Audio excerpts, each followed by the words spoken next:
There are two endeavors that you will undertake in life that will teach you more about yourself than anything else will. Having a kid and starting a business. Now, I'm not a father yet, but I have generated 8 figures online for myself in the past 4.5 years of being an entrepreneur, and I have gained some extremely valuable knowledge that I want to share with you today. In this video, I want to give you 12 life lessons that I've learned as a millionaire that I wish I had when I was broke. If I knew these things earlier, I probably would have suffered much less and become wealthy much faster. Now, as a disclaimer, there are a lot of videos like this online, and I want you to know that I'm doing my best to make these unique for you. I promise you I'm not going to talk about meditating, cold showers, or abstaining from watching porn. It doesn't really matter. These are 12 relatively novel lessons that I learned the hard way, but I'm making this video so you can learn the easy way. I really hope you enjoy this one. Give me a like on this video if you learned something. Lesson number 1, spend your 20s intentionally building the best circle that you can. I know that for at least like the first 25 years of your life, you have a bunch of different friend groups that serve different purposes. Early childhood friends, you got your high school friends, you got your college friends, and then you kind of move into like just having your work friends. And the most important part about all these different friend groups is that none of them are actually intentional. Your parents choose your early childhood friends. Your high school friends just come from proximity. Same in college, and then by the time you get to the workforce, your employer chooses your friends. You might have some stragglers, but if you really think about it, you've probably never fully decided why your friends are who they are. I was in a unique position because when I started my business, I was 20 or 21, and I had 0 friends because I didn't have a workplace. I wasn't in school anymore.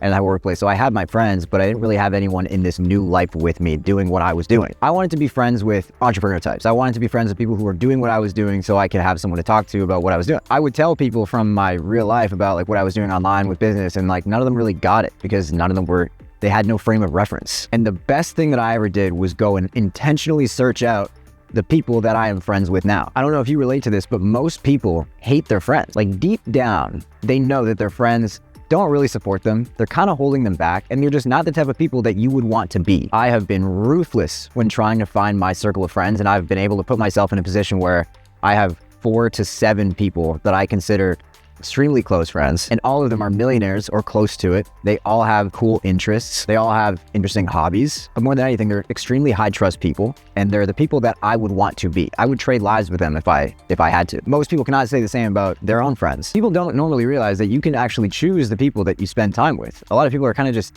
in the default position of just hanging around who they've been around. You need to seek these people out actively. You need to go out and find the best possible people that you can be around so that you can have an amazing life with other people. Maybe this is a spoiler, but I truly believe that people are the meaning of life. And if you are depriving yourself of having high quality people in your life, you are missing out on literally everything. Lesson number 2, what you think is 100% effort is actually only about 60%. This is something I 100% stole from David Goggins, but I think this is so interesting when you really think about it. 99% of people have absolutely no idea what they are truly capable of if they put in real 100% effort. It is terrifying what some people are actually capable of, and they know because they've tested it. I'll give you an example that kind of might make sense. I learned this really young because my mom told me, but when you are a new mom, you have this like super mom strength that like normal people don't have. For example, if your baby is stuck under a car and you're a new mom, that mom, even if she's like a 110-pound woman, will be able to like lift a car enough to be able to get her baby out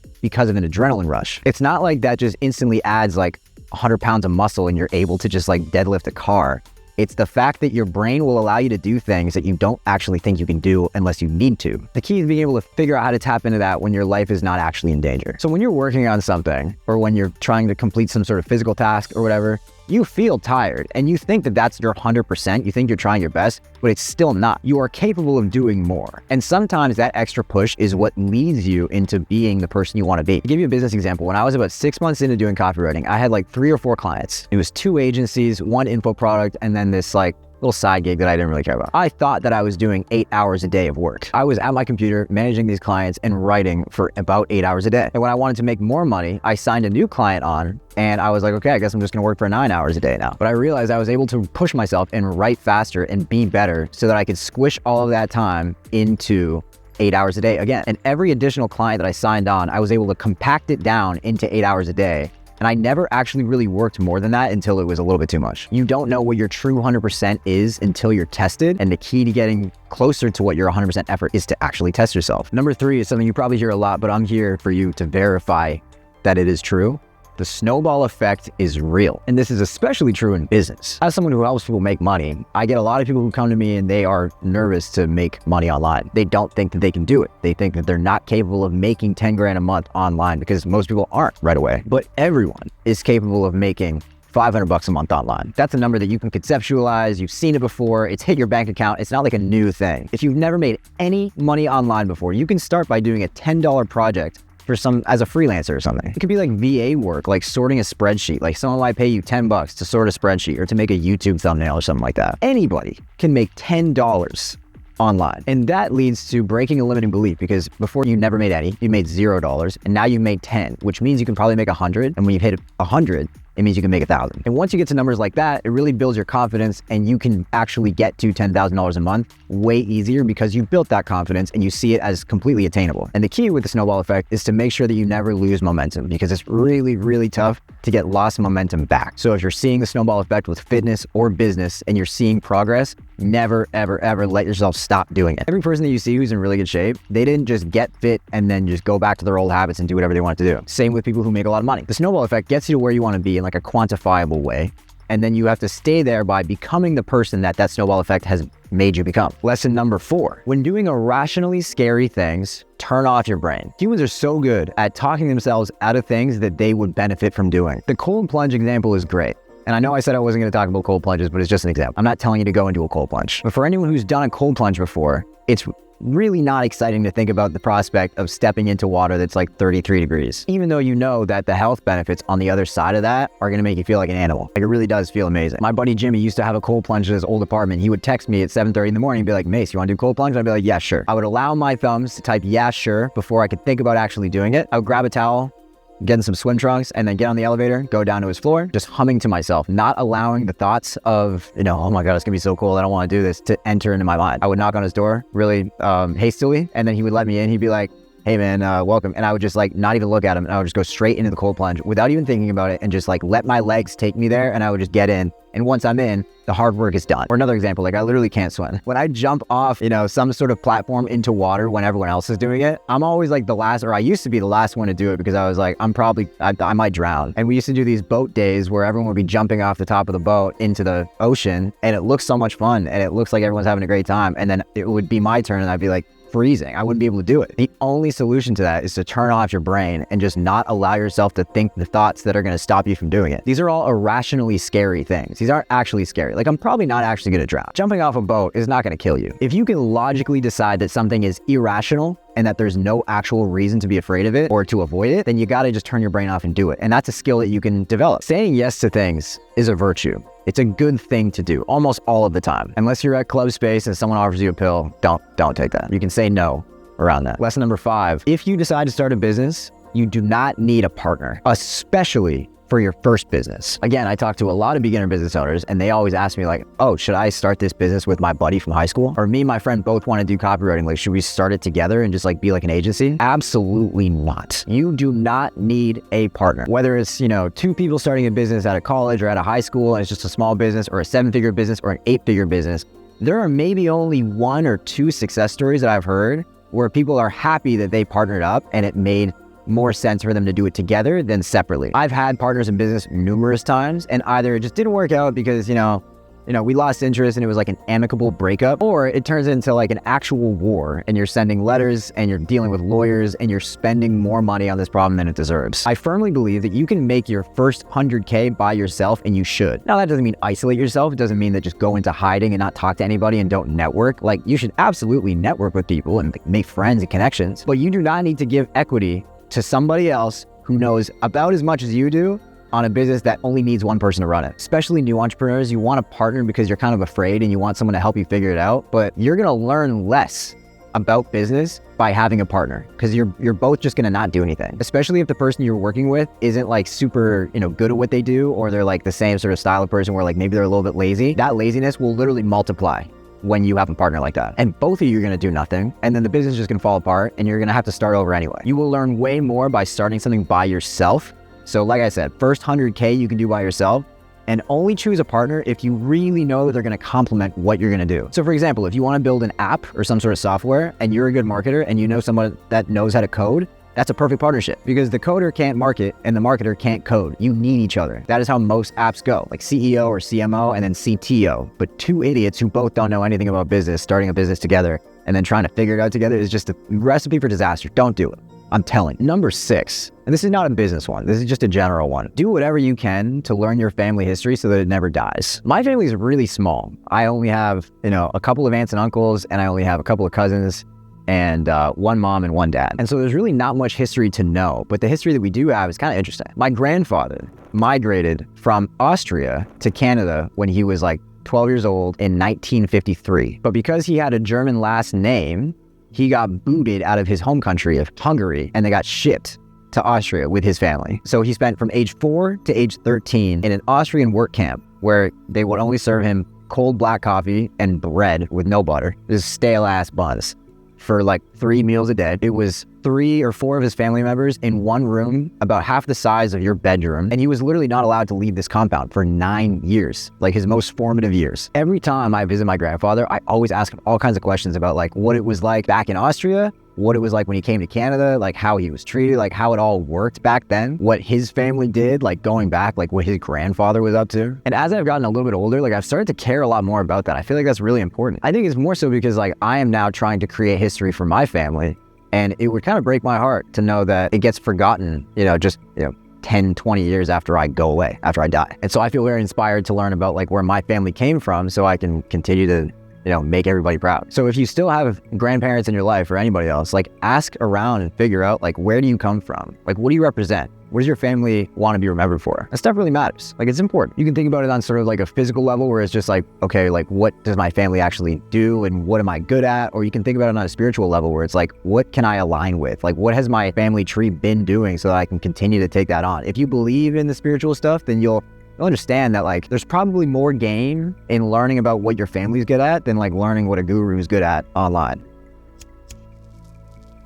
Lesson number 7, the ability to make someone laugh or smile will get you into more rooms than anything else. I had to learn this only once I already had money and like also had a little bit of clout online, because I was around people that had money and clout, and I thought, okay, now that we all have this, we'll be able to do whatever we want because money buys you into wherever you want to be. And if you have a little bit of fame online, then that helps too. It wasn't until I realized that most people who are rich and even a little bit famous are kind of losers that I realized the true most important thing that you can do. By far, the best skill to have is being personable. Being able to make people feel good and make them laugh and make them feel like they're, they belong. This is literally what charisma is. Like if you think about people that are really charismatic, it's people that are able to make you feel good about yourself without making themselves look bad. You will get into more rooms by being just the boy or the homie than you will by having money. John, how many rich dorks have you worked with as a videographer?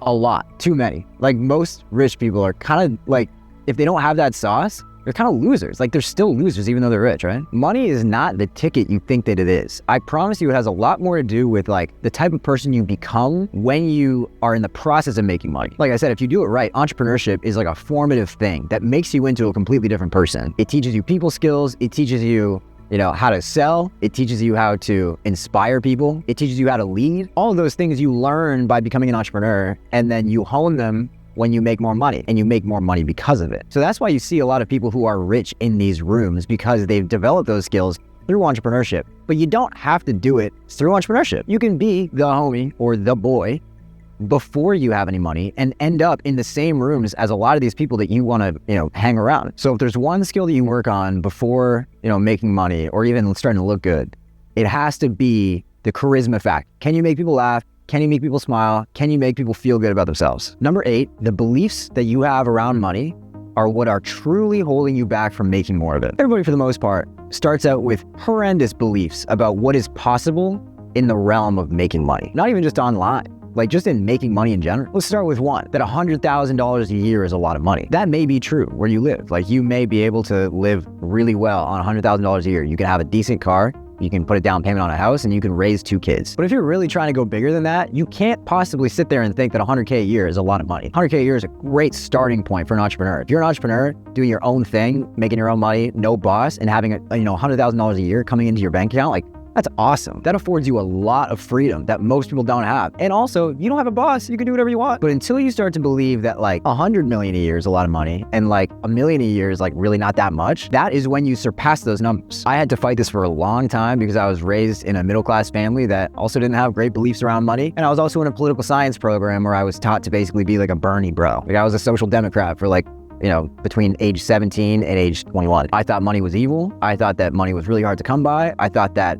poverty was not a choice. I had to literally force myself to believe that money was easy to come by and that poverty is a choice and that you can do anything to change your financial situation and it's all up to you. And the sooner you change that, the more likely you are to succeed more than you ever thought possible. Lesson number 9, integrity and trust are the most important things in a relationship. And this is such a rare thing, which is crazy. Most people are just like complete liars. The reason people are liars is because they're terrified of like truths about themselves or decisions they've made or things that they've done. It comes from a place of deep shame. If we go back to the first point that I had, I talked about how you need to find people that are, you know, the best quality friends that you can have. And this is like the number one thing you need to be looking for. It's also the number one thing you need to be if you want to attract these people in the first place. A truly honest person is rare. People are usually afraid to be honest because they think, you know, decisions that they've made or things that have happened in the past are going to kill the relationships that they have now. But if you then go and lie about it, you're killing the relationship anyway. And this might not hit right away, but until you've been lied to really bad, you don't realize the importance of having integrity and being honest. So this is something that I fully prioritize now. I don't consider myself a liar. I've made that a rule for myself and I've been ruthless with sticking to it. And it's allowed me to make better decisions that are going to be more beneficial for other people. Like when I was in high school and stuff, before I like had a fully developed brain, I used to think that I could kind of just do whatever I wanted. And if it hurt somebody else, I would just like lie about the outcome or lie about my intentions or like figure out a way to sort of like snake myself out of it. And it really, really does kill your soul. Like it makes you really not like yourself. It ruins your entire aura. But now that I know I'm not a liar and I can't lie about things, I just have to do the right thing. That's kind of where integrity comes from. But most people don't have that principle. So you should 1000% adopt that and then make sure that everyone around you is holding that up as well. Lesson number 10, and this is kind of a controversial one, but I'm gonna say it anyway. Smoking weed kills your momentum in every way. And this may not be true for you. You may be a functional weed smoker, but I guarantee that you would perform a lot better if you didn't. And I'm only saying this because I know it's true for me. And so I'm just giving this to you just in case you need it. If you are trying to think extremely clearly and do things with intensity, i.e. build a business, being high most of the time is not going to help you whatsoever. It's just, you gotta kick it. I was never like a stoner, but I like had a phase in like 2019 when I was just smoking weed a lot. Like my friends were doing it and like I would kind of like, I would do it during the day and then I would come home and like I would crave just like, you know, hitting the joint a couple times and then going watching Family Guy on the couch and like having a snack. Like that was like one of my favorite activities. I just like loved it. But I made exactly $0.00 by doing that every single night. And it was one of the reasons why I really kind of didn't like myself because I was just like putting myself through this every single night and then I would wake up the next day and be like, dude, that was so dumb. And even sometimes while I was doing it, like I would get this anxiety where it's like, oh my God, I am wasting my time. It was just terrible for my mental. And as soon as I decided to stop doing that, I all of a sudden had way more motivation and I was able to go on and build a very successful copywriting business and then multiple businesses after that. And now every time I sit down and smoke weed, I literally just like, I feel anxious and I'm just like slipping back into my old ways. I literally feel like I'm going backwards. Like I've done all of this work to make myself the person I am today, that every time I do it, I just feel like I'm going back to who I was back in 2019. And again, this isn't gonna resonate with everybody, but if it resonates with you, this is your sign to like stop doing it. Lesson number 11, we're getting close to the end here, but these last two are super, super important. Lesson number 11 is to have home turf. Every single city that I spend a lot of time in, whether it's like Burlington, like in Canada, or Toronto, when I'm like actually in the city, or in Miami, I have a spot that is like mine. And this is something that everyone should have. When you start going to a bar or a restaurant or a diner or even a gym frequently, you're gonna start to realize the value in like having a home turf. So I like bars, clubs, restaurants, diners because it's social. Like gyms, maybe not so much. It's like you don't take someone to the gym unless you're in the fitness business. But to have a bar or a restaurant where you know that you are like a VIP there, it is the greatest feeling in the world and it's a necessity when you're on another level. If you're trying to get a deal done and you're gonna take someone somewhere so that you can get that done, like napkin contract type shit, you need every advantage you can get. And how do you get that advantage? By being treated like a VIP. How do you get treated like a VIP? This is how. You go somewhere a lot. You use number 7, which is the ability to get someone to laugh and just be the homie. You tip really big, make sure that you are taking care of the people that work there, and offer more than just being a customer. Like actually treat these people like humans treat them like friends. And you will find that after enough time, you'll be recognized in there and you'll get treated like an owner. I've talked before about this bar in Miami that I have been going to on a weekly basis for like 2.5, almost 3 years. Me and the owner, Enrique, are like this. And there's literally a corner in there called Mason's Corner. It's the unofficial title. It's unofficial because there's no sign that says that. But if there's people sitting there and I show up, like they kind of get moved to a different table. If I'm on a date or if I'm, bringing one of my friends to town, or if I'm like trying to get a deal done, like I said, and someone gets booted out of Mason's Corner so that me and that person can sit there, what do you think that looks like? It takes time to build up your home turf, but once you have a spot or 2 or 3 like that, then you have an advantage over almost everybody. Lesson number 12 is the most important, and I left it for last on purpose. This is a mental frame that you need to operate out of all the time because it makes every single L that you ever take not hit as hard. And when I say it, you're gonna realize that it's true when you start to look for examples in your own life, and you're gonna realize how powerful it is, but you probably just never thought of it like this before. Take this in. Every single bad thing that happens to you always tends to have 2 or 3 good things that come out of it. I can always look back to every breakup that I've had, even going back to high school, and realize how it led to more opportunities for me to grow and do better and be around better people. Every failed business, I've learned something interesting and it's led to me doing something way bigger and better. Even something as scary or awful as like losing a family member. You probably realize that like when you lose that person, like you grow stronger relationships with, other people in your life, like friends or other family members. It is a powerful frame to look at the world with because it makes it so that bad things, you really just see it as a stepping stone, which is what you're supposed to do. If you know that you can't dwell on something, if you know that you can't change something and all you can do is move forward, you're gonna realize that there is something actually better coming your way. And like I said, I really challenge you to think about like evidence of this in your real life because I know it's true for everyone watching this. Like when I sit and think about like what I've done, all the good things that have happened is usually because of something bad or tragic that just happened before that. And operating in this frame makes it easier for you to take risks because you know that, even if plan A doesn't work out, plan B, C, D is going to have more than what you expected, and you're not even going to know why. It's one of life's greatest mysteries, and I think it's the most beautiful thing ever. Okay, those are my 12 lessons. I hope you enjoyed this video. Thank you so much for watching. Like, comment, subscribe if you enjoyed this one. I don't usually make videos kind of like this, but I'm happy to if you want more of it. My links are in the description. I hope you have a great day, and I will see you next time.